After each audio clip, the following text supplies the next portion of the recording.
You guys, thank you so much today. I am honored and privileged to be with Carl Scott. Hey, And hi everybody. Carl Scott did a chapter in my book called, was on leadership. And what I'm going to do a little bit different than most, I'm going to give Carl an interview because I think Carl works better on the interview process, and he's such a genius. I want you guys to absorb his knowledge and his wisdoms in this short time that we have together. So, All right. Carl, Yes. give me a little bit of information about yourself, who you are, some of your leadership experience, so everybody can understand of who you are as a person. All right. I'm Carl Scott, and I've been in this business over 5 decades. And And what I business is that? healthcare business, in healthcare business and business strategies and business coaching. So all of those things have to do with leadership. And so I have gained tons and tons of knowledge about what makes a good and successful leader.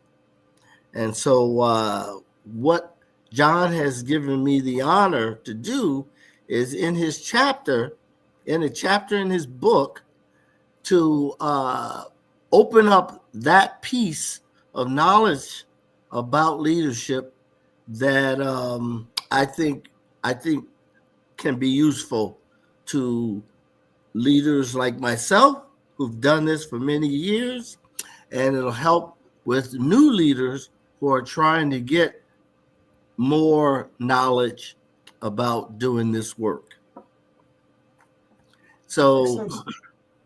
Makes sense. So well, let's go backwards so people can understand okay. you a little bit Uh-huh. better.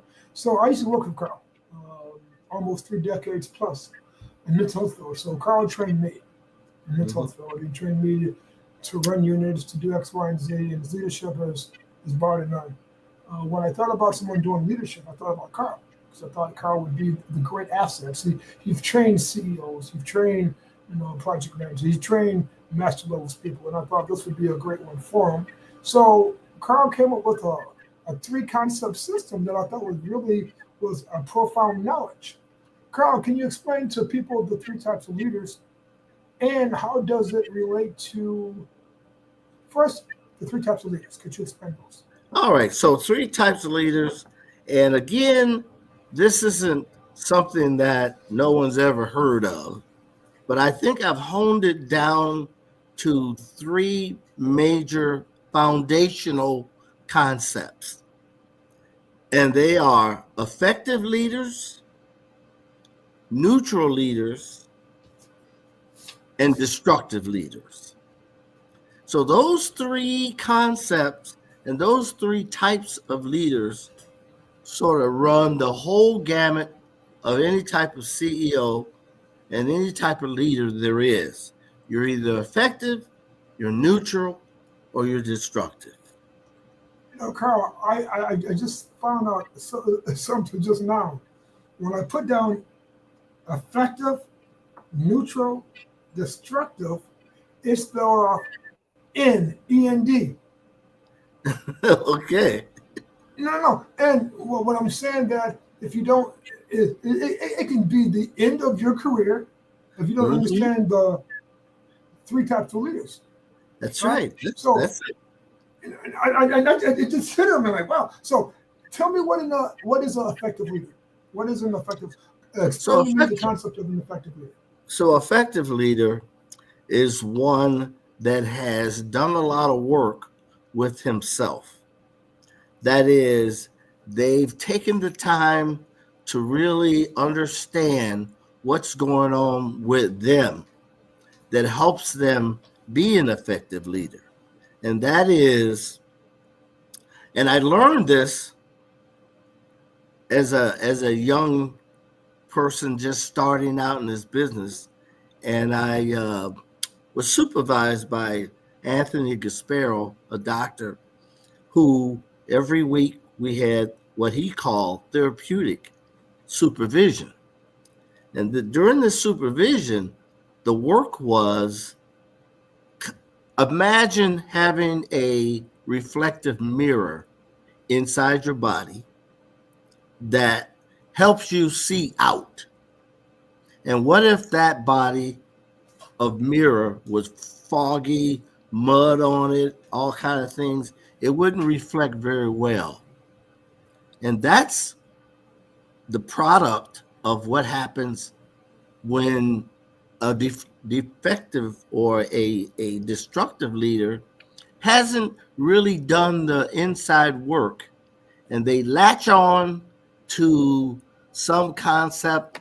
They get a job and they go get their friends that's not qualified, and they go get so and so that they like, and they're isolated. They don't understand what's needed in terms of the change. They just do all of their own stuff, and eventually the thing starts going down. So let me get this right. So an effective leader work on themselves. The effective leader must work on themselves. Must work on this. A must. They right? must. And so out of the workforce that we have in the industry, big or small, how many effective leaders do you think that they really are? Well, I think it's probably,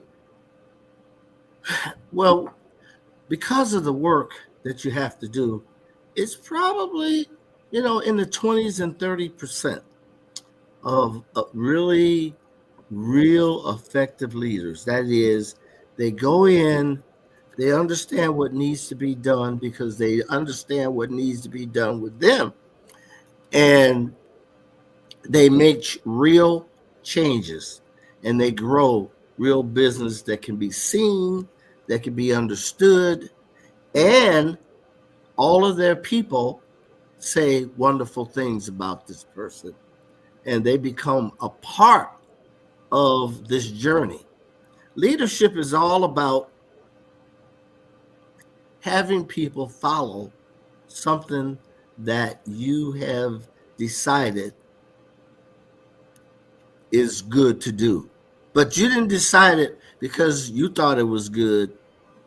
You got a lot of other people involved, and you came out with a structure that included several people, not just senior managers, but the person at the door, the person who does the work. And you get all those people together and you come up with a plan. You get everybody's input, and then you start that plan. And you check on it all the time. You don't just let it sit there. You tweak it.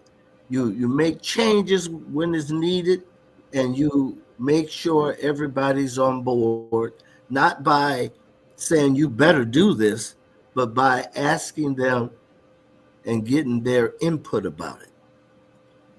Okay. So what's a neutral leader? A neutral leader is a guy who has experience, but he has no real drive. He has no real thoughts about making change. He just wants the easy road. So he finds some people that want to do it, and he let them do it. And these are the same people that they brought him in for because it needed to change. Well, guess what? These people can't make it change because they're part of the problem. But he don't care. As long as he can get to just sit in his office, get his little camaraderie around him, and until finally the board of directors say, hey, it's been 2 years now, and we don't see any kind of changes going on. And they finally say, hey, we need to get someone else. So let me get this right. So a neutral leader is like he or she play double dutch. One day they're in, one day they're not. They're not going to do they're not going to be like a reactive. I mean, they're not going to be a proactive. They're going to be more reactive. No. So they're going to just do what's going to be accepted, and that's it. They're not going to do anything extra, go an extra mile. And they don't come in early. They don't stay late. They don't manage crisis. They leave that up to someone else, and they just let things go. And those people have been doing that, and it's not changed. It doesn't get worse, but it doesn't get any better. And how about a destructive person? Well, the destructive person is that person that's not even they have a degree, and they have and did well in the interview, but they have no thoughts about what to do and how to do it. Because there's these people that interview quite well because they have that piece down.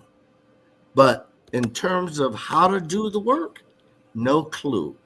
And instead of that person finding someone and looking inside themselves and saying, hey, I need to get some help, what they do is say, everybody's got the problem. So-and-so's problem. This person's problem. I need to fire that person. And anytime you look at him and ask him, why aren't you doing this? The next thing you know, you're either being written up or you're being fired. And he puts his little group around him that shields him from any kind of responsibility that he needs to take.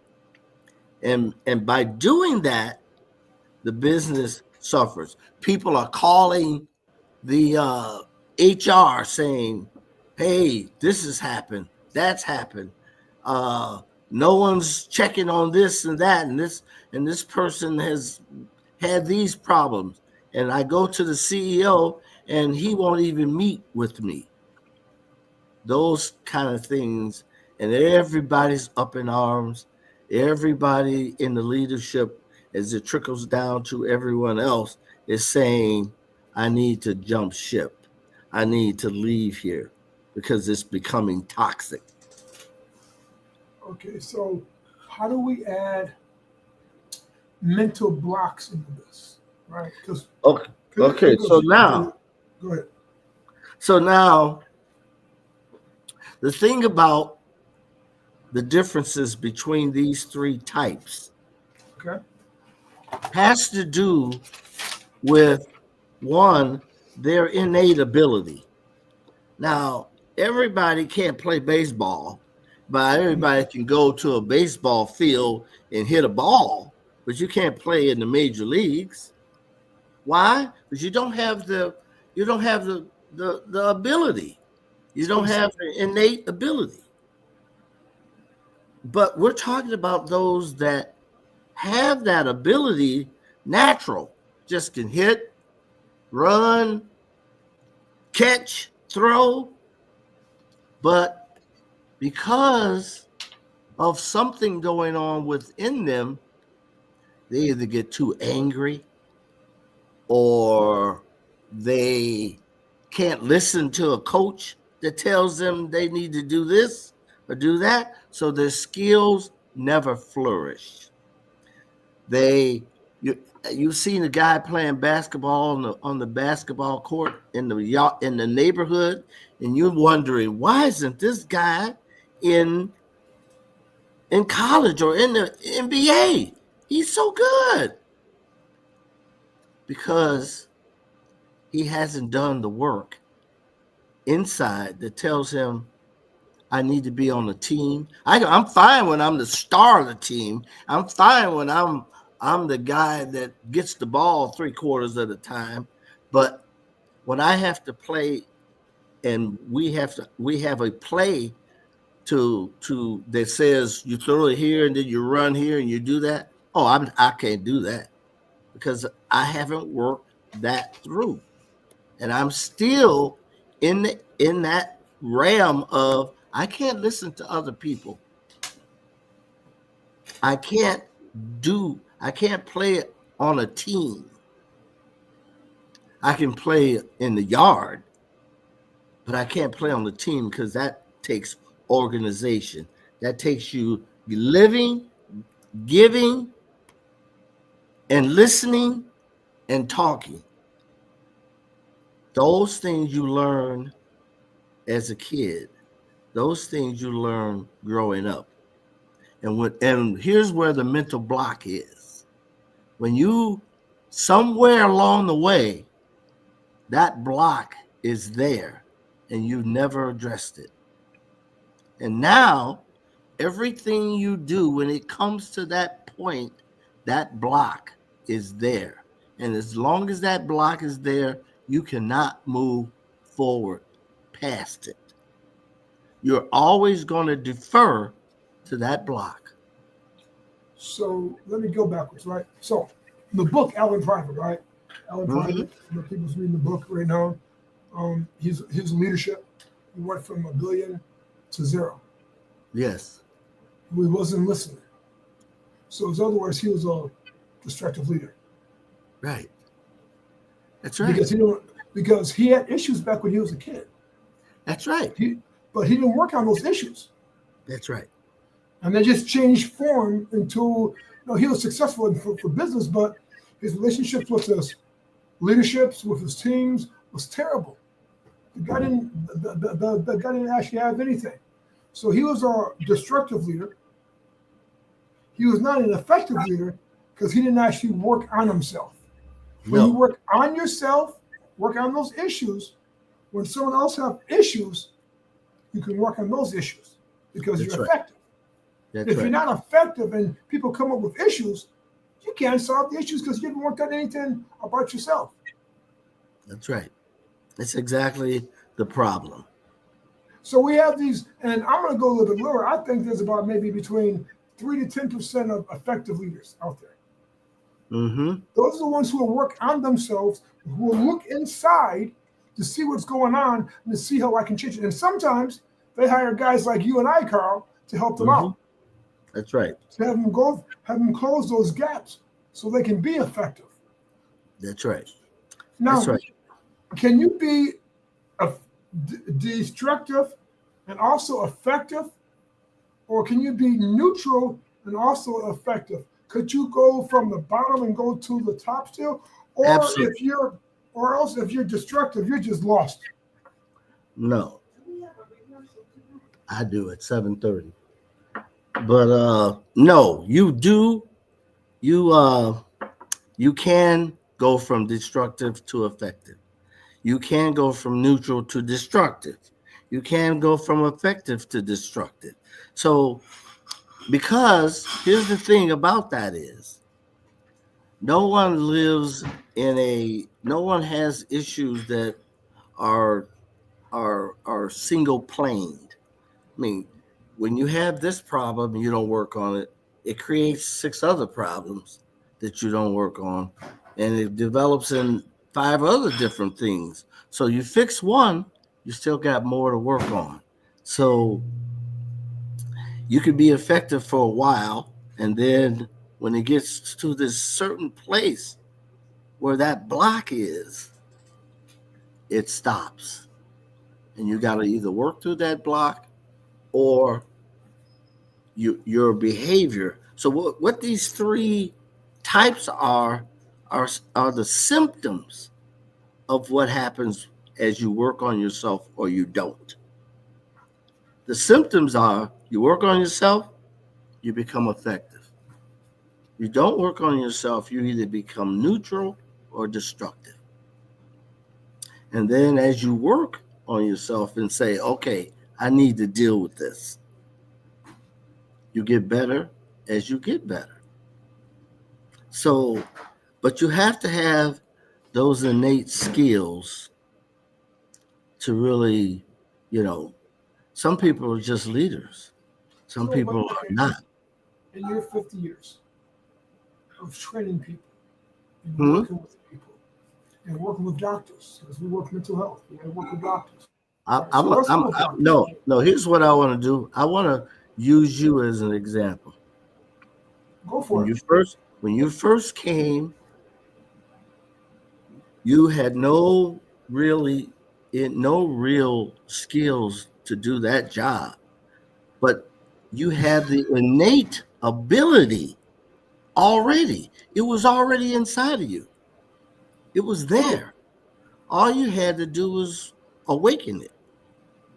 True. So, and that's why it was so easy once you did that. It was so easy for you to be the star that you are now because it was Well, already there. let's tell them the backstory though. Here's the Okay. backstory part. I was working in the mental health field back in, geez, 87. Woo, Mm-hmm. 1987. So working in the mental health field. I met Carl back in 1991, 1990, Mm-hmm. right around that area. And Yeah. my boss was firing me. She told me that I was not a great worker. I was being fired, and Carl picked me up. And I Or else I because would have lost my job. right. And Carl picked me up. And Carl was starting a new residential unit. And And the thing that's about it is that thing that you either have or you don't have, you have. Now, that's not to say that you can't be a leader if you don't are not like born as a leader, but you won't be the most effective leader because well, it's something inside of you that makes you that way, and you can't learn how to do that. It has to just be part of your DNA. But well. So, but there's a big thing tomorrow. Just going to start on me. Let's finish with me, right? And when I got at that level that I had to go, I was not at that level. That's why I went to seminars and I went to workshops, and I worked on me. I mean, right, literally worked on me. I had to work on exactly, me. I was a hot freaking mess right. to not work on me, right? So if I didn't work on me, I couldn't have done what I've done already. That's right. But it was a working process working on me. You can't be effective and not do anything and still be effective. No. You got to still look inside of who you are, what you stand for, because sometimes your rules are going to change. Sometimes your mission's going to change. Sometimes your everything's going to change. And then you're going to get older. You're going to get even more, more smarter. And that's going to change. How Hmm. do you go through all that stuff and still win? And that's what it was. It was going from that caterpillar to that butterfly. Hmm. Right. Because we all go through metamorphosis, but let me guide you through that metamorphosis. When I saw you, Carl, I'll tell you what, Carl. I saw this good-looking guy in mid-40s with a suit on every day. Carl had a different suit every day. I never saw him the same suit twice, right? So when I saw him working, I'm like, man, I want to be like that guy. The guy's respected. He's loved. People love him. But Carl worked his butt off. So whatever Carl did, we did. The guys at the place, because we saw a guy who looked like us in leadership. You were the COO of the freaking big hospital, and Hmm. you spent time to come down to the unit to work with us. You didn't have to, but Hmm. you showed your effectiveness. You worked in the trenches. I remember one time you brought us 40 kids in one day and on one freaking night, and I'm looking at you like you're crazy. Like, man, do you know how much crazy it's going to be? You guys can handle it. Don't worry about it. So we'll get through it. Hmm. Okay, and we did. But the difference though, anybody cannot bring in 30 to 40, 50 kids who had all the crazy symptoms that we had and run a successful program unless they're not effective working on themselves. Being an effective leader means you're working on yourself That's right. You got to be on an willing to do ongoing that. basis.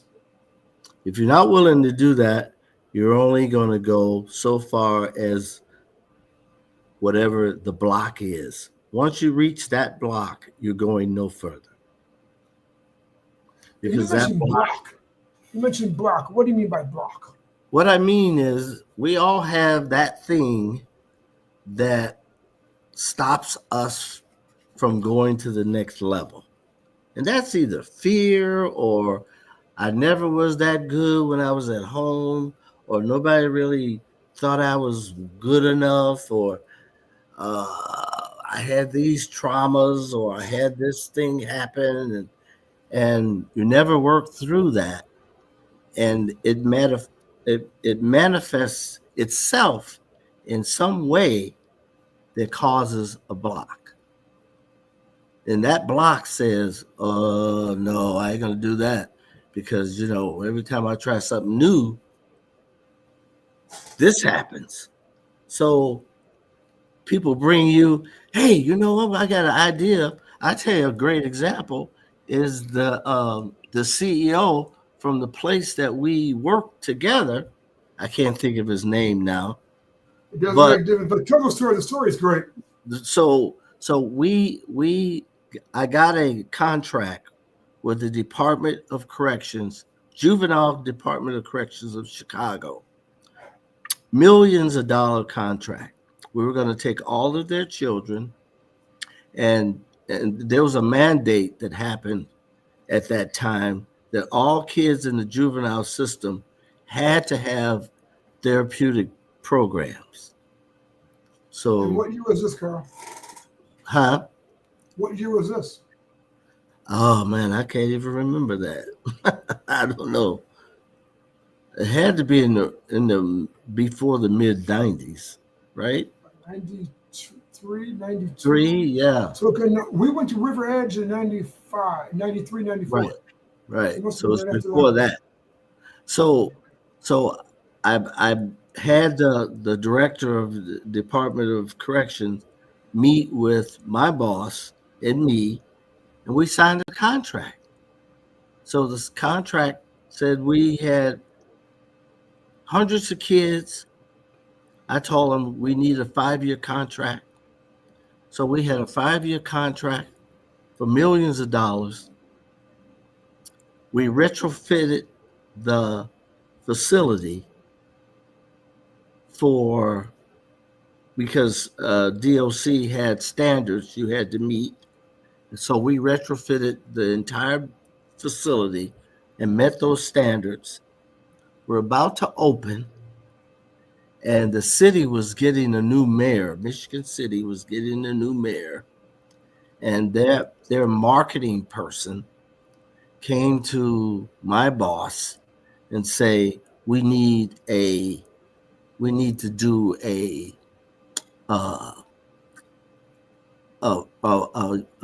forum, open it up to the public. And I said, no, we don't. I looked at all the regs.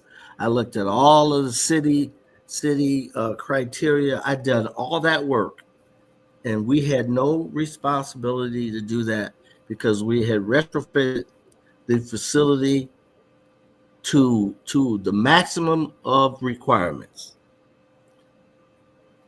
He allowed that person to have that forum, and because this person was going to be the mayor, and they said that we're bringing these murderers and everybody to their city, and what did they do? They blocked it. So we lost the contract, and the facility almost closed. I don't think we made it much further than that. After that, later, 6 months to a year later, because that's when we had. Yeah. After spending all of that money, because matter of fact, they were willing to give us some seed money to do the retrofit, because you had to put wire. Yeah, you had to enclose it mainly, but you wanted to. But you had to enclose it to look like a residential place and not like a jail. Yes, matter of fact, I remember that like it was yesterday. That was back in 93, a $10 million contract. Yeah. $10 million 32 years ago. Do you know how much money that is right now? I know. That's crazy amount of money right now. And the reason why I believe that it took place, he was a neutral leader. Meaning that he saw a pretty face. Yes. And opposed him, said, hey, I'm a married man. She could be pretty. That's cool. I don't need this meeting. We got everything going, and we Mhm. have our staff that can work for the next 5 years and beyond. And I told him, let's meet with our contract person first. The contract person showed him in writing. There's no reason, no need to do a forum because we've retrofitted the facility to meet all the regulations of the state and federal government. And there's nothing that an outside entity can say about that. He did it anyway. You know, it's That was the funny. block. That was a block for him. He thought that us doing this would change the face of the facility and maybe he would lose his power.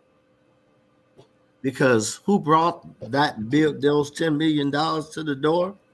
I did. So he didn't want to have to compete with that. And so, and knowing that, look, I wasn't going to do anything to him. We were just going to work this out. But he couldn't see that. So we went with this and we lost all that money. We lost all the money that we retrofitted the facility with. I mean, it would have taken that much money to even take all that off. So we had to keep it. And it was just, that's a block. That's a block. He couldn't see beyond that block that he was at to see, hey, this could work. I mean, It's almost like the book Alan Private. When he came yes, back, then and listen. he didn't listen. All his staff members was telling him, "Hey, this is not working. This is not working." He didn't listen. He didn't listen. He didn't listen. And then Right. he went from $1 billion to zero. He was homeless. And then he said, "Well, I do whatever it takes to change your lives." But we don't want to hit. We want to hit mental rock bottom, not physical rock bottom. When we lost that $10 million as a crew, we lost physical $10 million. We lost it mentally. And even people who worked on themselves, we couldn't do anything else. But what I always say, everything happened for a reason and purpose of service. Just think about what it could have been now. We could have been the go-to guys for the state. You think every state would have had one of these facilities in their state? All their juveniles would go into treatment programs, yes. School, rehabilitation, and how many states would have designed their program after this? Everyone. So, and I showed him those projections. I showed him all of those things that could be, because the guy was he had gave me the names of the Ohio guy and the guy in Canada and a few other places where he said, you guys do this, you make it work, and then I'll make sure you get these contacts. So we could have been doing this for a long time. But okay, so what I'm hearing you saying that, okay, let's go backwards. He worked in the mental health industry, which is great. yeah. He was not effective because he didn't work on himself. He didn't look at the gaps that he had to close the gaps. Mm-hmm. And he was trying to impress a woman, opposed to impressing the outcome of him saying, "Hey, yeah, Carl got this for me, but as a team, we can still grow. So we can be the consultants for them all over the place because we know how to actually put this thing together." Mm-hmm. So he was never an effective leader. No. He was really a neutral leader / destructive leader. And he was between neutral and destructive because everything had to be what he said. Yeah, how because he said it, when he said it, and all of his immediate directors all did the same thing. They did what like the person that was your boss immediately, she was like him. You do as I say, and if I don't like you, or you don't do what I say do and how I say do it, then you gone. You out. That's not leadership. That is dictatorship. Yeah. Well, which And, is and, and, any and a kind of lot of person that's doing a dictatorship is destructive. that was completely destructive. I agree with Yes. you 110%. It's destructive. Back when I was there, back when I was there in the 90s, I didn't get it until I started working with you about leadership concepts. And you and Huh? Scott and you guys came up, and I'm like, this is not the way that people should actually do things. You should be the No. golden rule, man. So you should, I mean, my theory is, man, treat everybody like gold. Treat everybody like you want to be treated. That's the way you should treat people, including the people who are maintenance and maids. I don't care. I treat everybody nice. It doesn't make That's me a right. difference. Because that's the way you're supposed to Because treat people. when you don't understand in a leadership role, if you don't understand that every person has the ability to make things better or make things worse, can you imagine what would happen in a city if no one picked up the garbage? Smelly Can worms. you imagine? So if you think and talk down and look down on people who do that, then you're an idiot. You don't get it. If you got it, if you looked inside of yourself and says, "Hey, I'm only this. I'm not all of that because I need all of that to make this happen." So when you do that, then you treat everyone, whatever their jobs are, you treat them with respect because without their job, you wouldn't do your job as effectively as you'd like to. So the people that work in the houses, in the group homes, you go home in the evening. They're there with the person trying to slap 24/7. them. And if you're not respectful of those people, then you're slapping yourself in the face because you don't get it. You don't make it happen. You lead it to happen. But if you don't realize that all you can do is lead it to happen, you're not there at midnight. Somebody else is. You got to Well, respect that. so the book Ellen Private, right? Unlimited business growth. He was destructive. When he lost everything, he went from destructive to effective. Yes. And I'm taking to what you said. I never thought of it until right now. He started modeling the experts like Hmm. Tony Robbins and Jay Abrahams and the Carl Scotts and Conways and Dr. Oda. All of he's been modeling these people to get to where he was. That's And the right. way for us to be an effective leader is to first, what you said, look inside Hmm. and model someone who's doing what we want to do.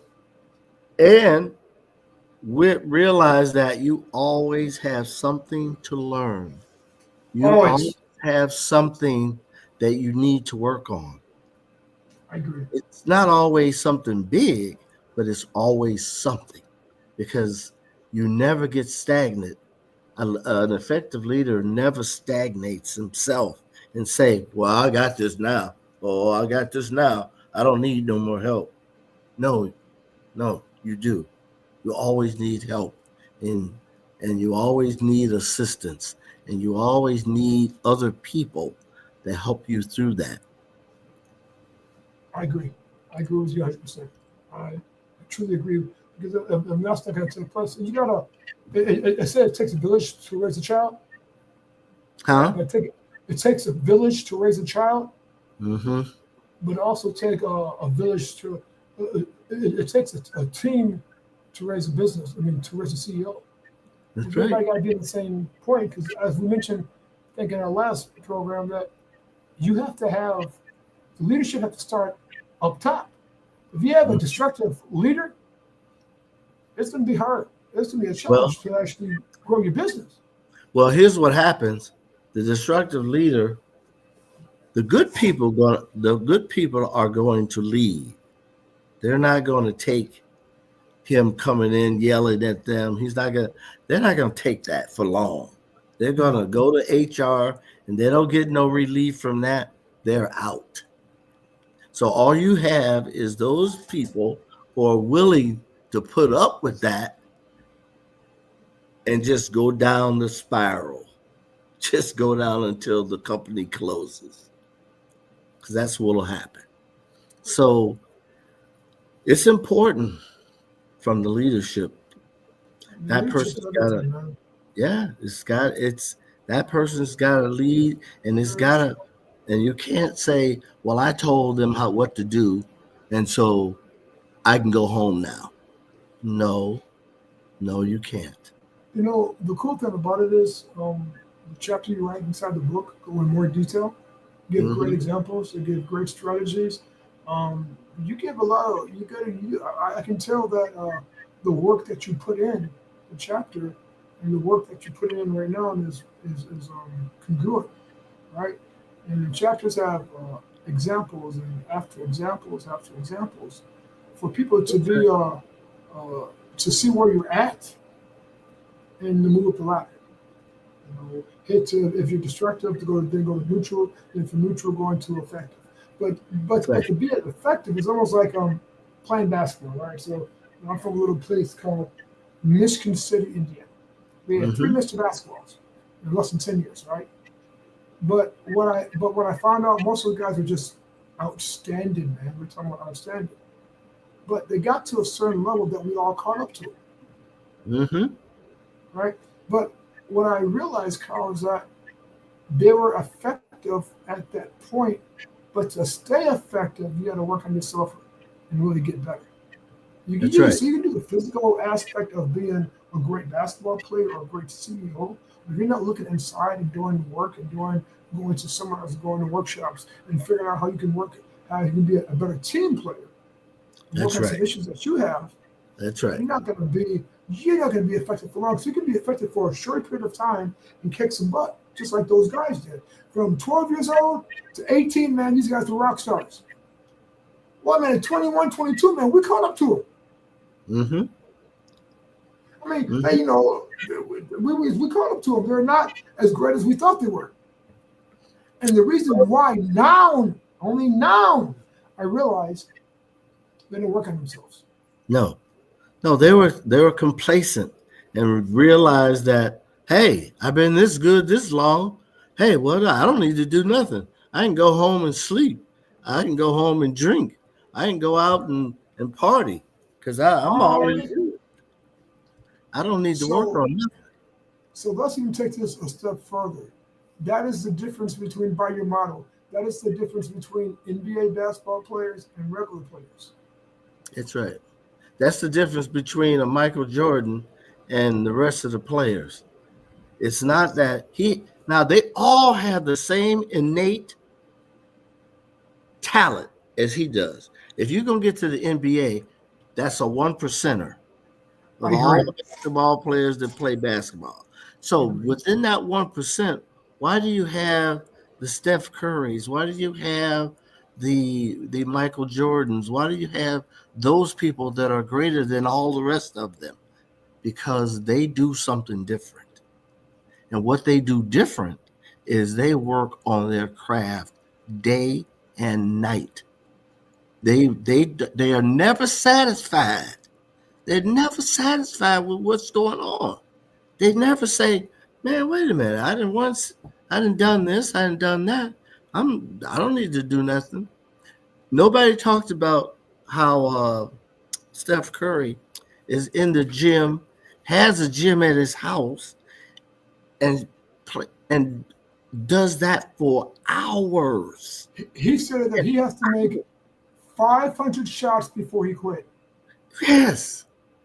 And we're talking. Who would do that stuff? Who would do that? Well, if you want to be that good, then that's what you have to do. Walter Payton, they would not go train with him out here at the dunes in Indiana.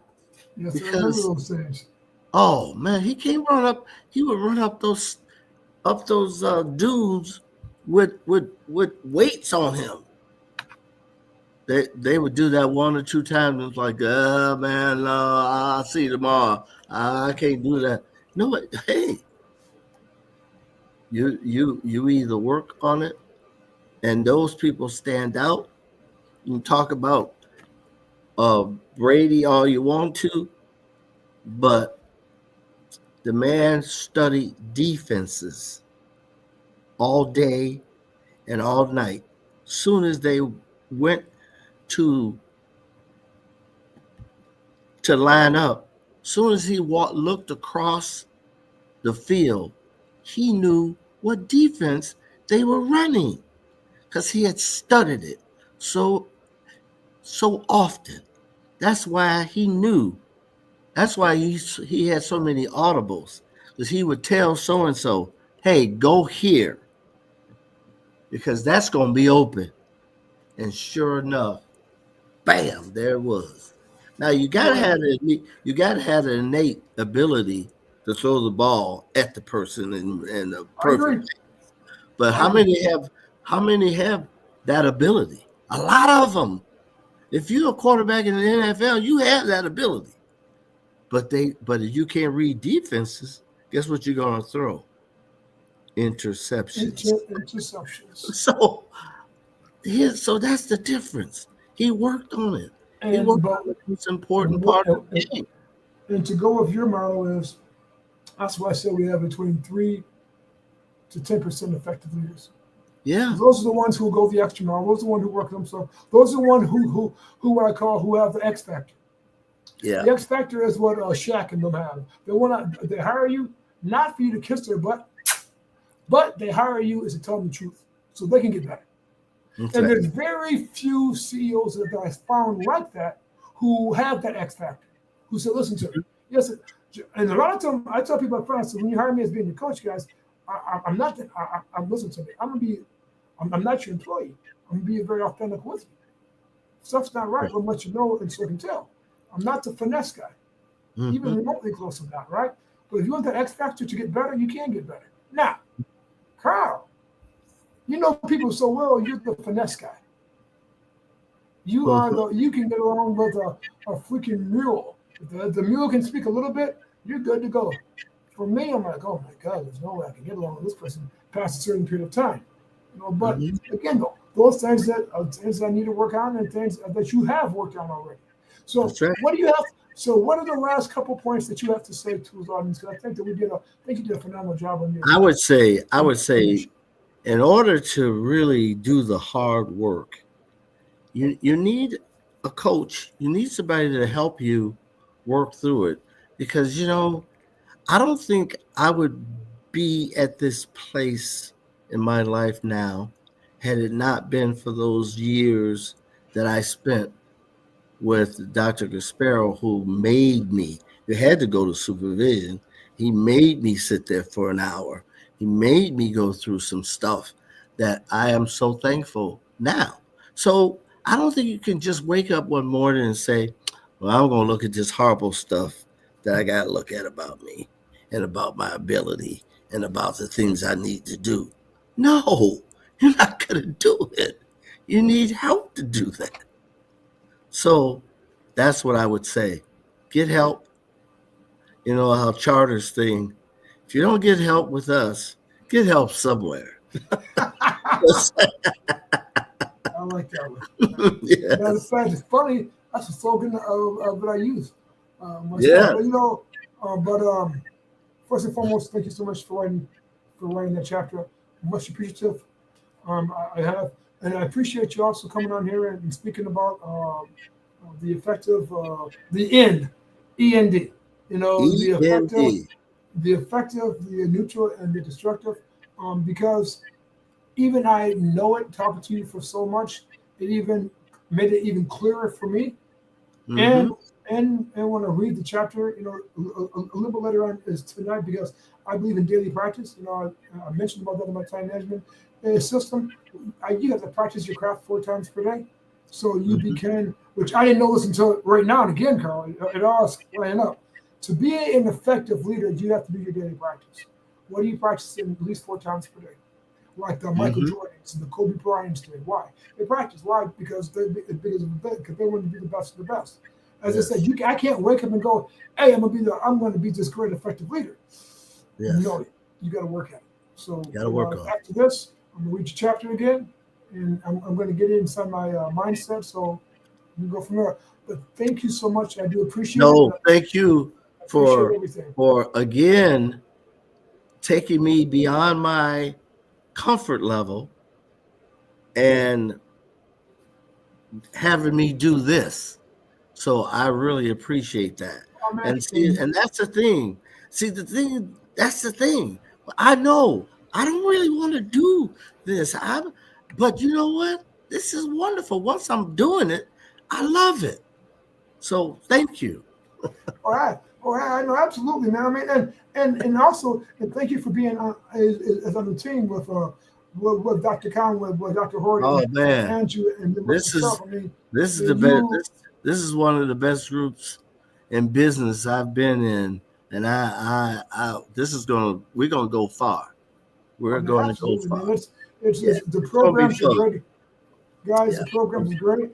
If you listen to Scott's prior or Scott's earlier, I will have you listen to this one first, and then listen to Scott's program about the 361, everything else. But you guys did a great job, guys. Carl, thank you. Audience, thank you, and we'll see you on the other side. See you, buddy. All right. Bye-bye.